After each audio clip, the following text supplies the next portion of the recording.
I gave, I had to follow Dr. Freeman Abrowski, who is one of Time Magazine's most influential leaders, and the governor of Maryland, Larry Hogan, so I had to stand up and follow those guys. Now I've got to follow my son, and I'm really, really proud of him. I shouldn't have been surprised when I said, as he's kind of working on his career, what is it that you want to do? Let's think about buying a business, that he came back with a fishing business as his idea. Because when he was a fraternity guy at Vanderbilt, as other students were coming in from the evening, Ryan was getting out early to go fishing before class, and as students were starting to head to class, Ryan is standing out behind a fraternity house, usually cleaning a fish that he was going to have later. So that shouldn't have been a surprise, but he had a tremendous career and is now on his own working, and we're so thrilled that he and Allie are in North Carolina. Wendy and I have a house on Lake Kiowee, different lake, but a view that looks a lot like that. And so we're about 2 hours down the road, and we couldn't be more thrilled. I have a great friend, a couple of great friends here, Joel Barham and Richie Davis from Cell Ethics. Joel is the founder and CEO of Cell Ethics. They are the best food representative, best food brokers in the country. And we were talking earlier, I probably owe the fact that I became CEO to Joel, because when I was running our U.S. consumer business, McCormick didn't have the food line business. And I said to Joel, we got to get this business. And it was the thing that probably differentiated me, the one thing that threw it over the line. If there was a competition for CEO, and there always is, it really differentiated me and probably helped get me the job. So Joel, thank you. And so if you're a small food company and you're looking for representation, Joel and Richie are the guys to do it. Now I'm just a pepper salesman, and so if y'all could do me a favor, I know lunch is over. If you could just take that pepper shaker and pour a little bit on the table, that would help me tremendously. So please do that.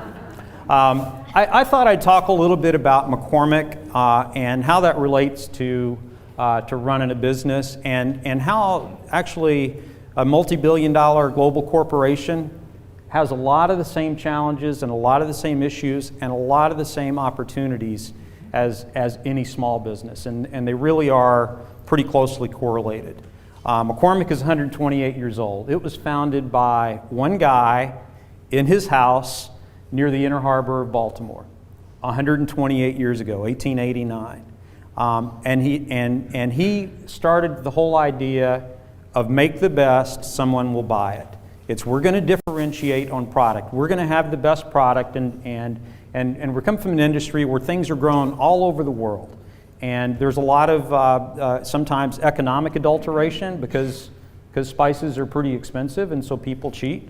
And sometimes there's just a lot of different things that end up in your spices. And so his philosophy, starting his business, was make the best, someone will buy it. And that's a strategy, because it says that we're not necessarily going to sell to everyone. Not everybody's going to be our customers. And nobody today buys from McCormick because we're the cheapest. They buy from McCormick because the brand promise of the taste you trust is really what it's all about.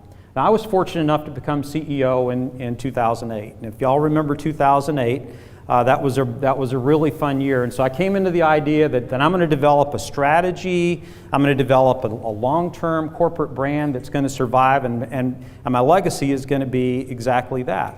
Well, in the summer of that year, in August of that year, we closed on the largest acquisition in the history of McCormick, Lowry's. We had the highest debt that McCormick had in its modern times.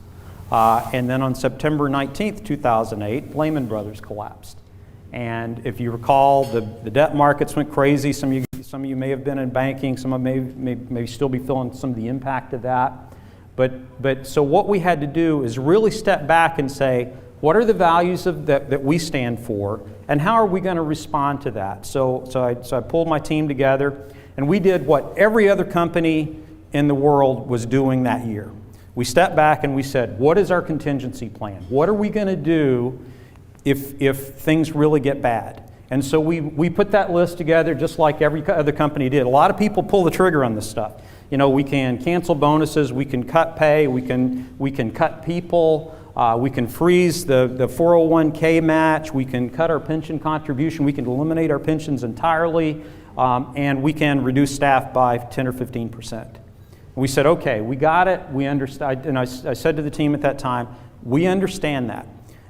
So what are we going to do? We put that in a binder, and I put it in the CFO, and we had it in the CFO's desk.